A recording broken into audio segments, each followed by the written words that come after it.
Good morning to standard 9 students.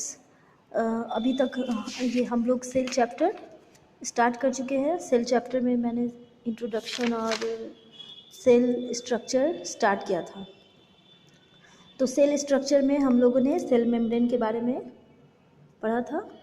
तो cell membrane क्या, cell का जो पार्ट है सेल मेम्ब्रेन सेल का एक पार्ट ही है। जिस तरह से तुम ये यहाँ पे पेज नंबर 5 में देख सकते हो, structure of typical animal cell, उसमें यहाँ पे ये सेल मेम्ब्रेन है। और प्लांट्स में आउटर मोस्ट जो पार्ट होता है वो सेल वॉल होता है।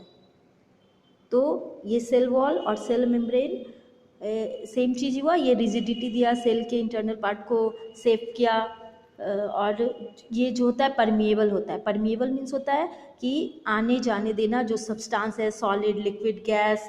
अब जैसे सपोज हम लोग सांस ही ले रहे हैं, रिस्पायरेशन का प्रोसेस कर रहे हैं, तो ऑक्सीजन आ रहा है, CO2 निकल रहा है, उसमें कुछ लिक्विड भी पार्टिसिपेट कर रहा है, उसको हेल्प कर रहे हैं एंजाइम्स कुछ। तो ये सारा चीज़ जो हो रहा है, तो इसमें सॉलिड, लिक्विड, गैस का आना जाना होता है। तो ये आगे तुम इसी चैप्टर में तुम लोग को ये प्रोसेस, किस प्रोसेस के थ्रू ये मेम्ब्रेन में जो सेल मेम्ब्रेन है और सेल या सेल वॉल है, इसके सेल से अंदर बाहर किस प्रोसेस के थ्रू जाता है, ये आगे इसी चैप्टर में तुम लोग को पढ़ना है।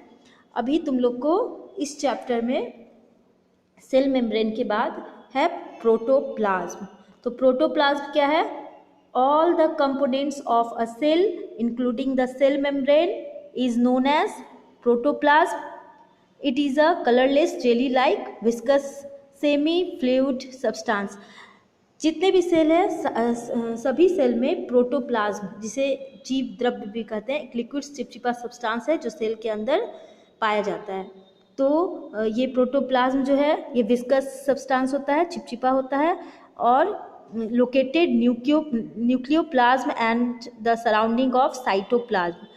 ये सेल के अंदर जो प्रोटोप्लाज्म है वो सेल मेम्ब्रेन इंक्लूड करता है। और उसके अलावा सेल का और न्यूक्लियस के आसपास जो प्लाज्म होते हैं, साइटोप्लाज्म और न्यूक्लियोप्लाज्म उसे कहा जाता है। तो यहाँ पे ये साइक्लोसिस में यहाँ पे दिखाया जा रहा है तुम लोग को इस डायग्राम फिगर नंबर 1.7 में कि साइटोप्लाज्म सेल के अंदर के प्लाज्म को कहेंगे जो विस्कस लिक्विड टाइप होता है। Cytoplasm, the protoplasm which surrounded the nucleus is called cytoplasm. वो प्रोटोप्लाज्म जो न्यूक्लियस से घिरा हुआ हो वो साइटोप्लाज्म कहलाएगा। It is formed a protein nucleic acid. ये जितने भी जब ये सेल मेम्ब्रेन पर है, फिर प्रोटोप्लाज्म, साइटोप्लाज्म, ये सारे सेल के ऑर्गेनेल्स हैं, सेल के पार्ट हैं।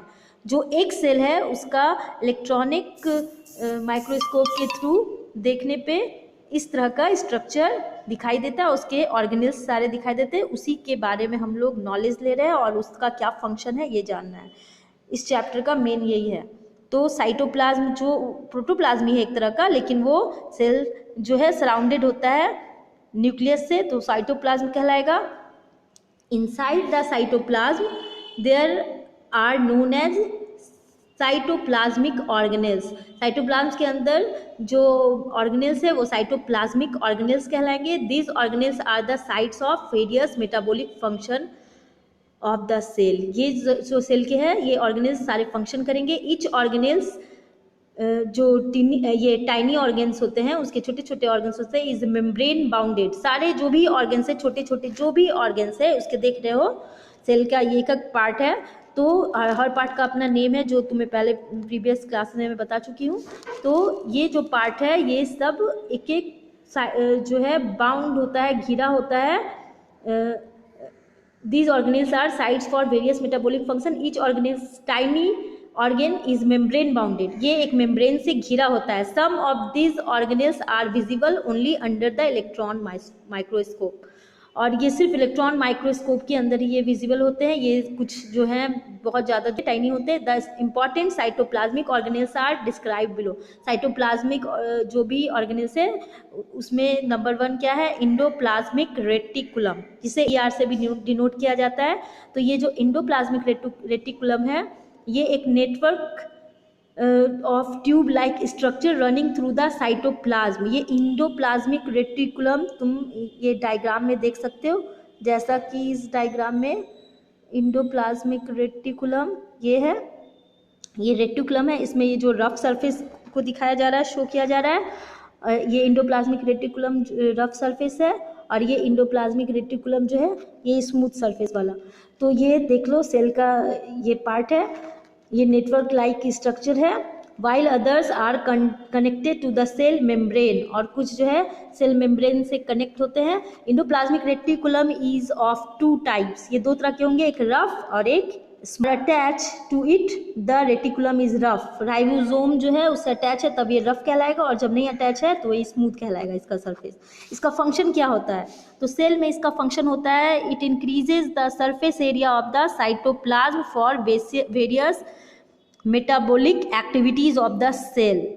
इट गिव सब्सटेंस है उसे ये सकता है, और ये जो है बहुत सारा सेल का जो भी मेटाबॉलिक एक्टिविटी है उसको भी ये करता है। It is associated with the synthesis storage of metabolic product, ये सारे और भी मेटाबॉलिक जो भी प्रोडक्ट है उससे ये वो इसे स्टोर भी सिंथेसाइज भी करता है। It help in the formation of cell plate and nuclear membrane during cell division, और ये सेल प्लेट और न्यूक्लियर मेम्ब्रेन को भी फॉर्मेशन में हेल्प करता है।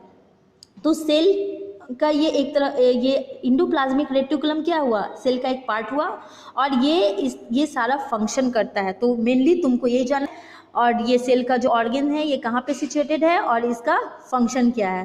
तो ये दो तरह, रफ इंडोप्लाज्मिक रेटिकुलम जो है वो प्रोटीन को सिंथेसिस करने में हेल्प करता है, और स्मूथ इंडोप्लाज्मिक रेटिकुलम जो है वो लिपिड को सिक्रीट करता है along with the protein constitute cell membrane by a process of membrane बायोजिनेसिस। ये जिस प्रोसेस के थ्रू जो स्मूथ इंडोप्लाज्मिक रेटिकुलम है जिस प्रोसेस के थ्रू प्रोटीन के साथ लिपिड को एसोसिएट करता है, तो ये प्रोसेस जो है मेम्ब्रेन बायोजिनेसिस कहलाता है। एसीआर प्लेस जिसे एसीआर कहा जाता है, स्मूथ इंडोप्लाज्मिक रेटिकुलम को एसीआर और रफ इंडोप्लाज्मिक रेटिकुलम को आरईआर, इस तरह से डिनोट करते हैं।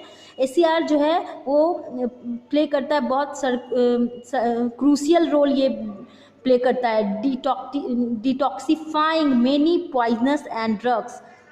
हमारे बॉडी में जो भी ये सेल में जो भी उस टाइप के सब्सटेंस आएंगे जो पॉइजनस है, उसे ये क्या करता है, पॉइजन से हटाता, मतलब डिटॉक्सी करता है। डिटॉक्स करना मतलब पॉइजनस सब्सटेंस से इसको चेंज कर देना, सही जो हमारे सेल के लिए सही हो उस रूप में इसको चेंज कर देना। तो ये सारा इसका फंक्शन हो गया। उसके बाद सेकेंड जो पार्ट है वो है राइबोसोम। राइबोसोम क्या है, ये एक्सट्रीमली स्मॉल राउंड बॉडीज होता है सेल के अंदर, उसे राइबोसोम कहते हैं, जो कि तुम देख सकते हो ये जो रफ इंडोप्लाज्मिक रेटिकुलम के ऊपर में ये जो ब्लैक डॉट है जो कि फिगर 1.8 में तुम लोग देख सकते हो।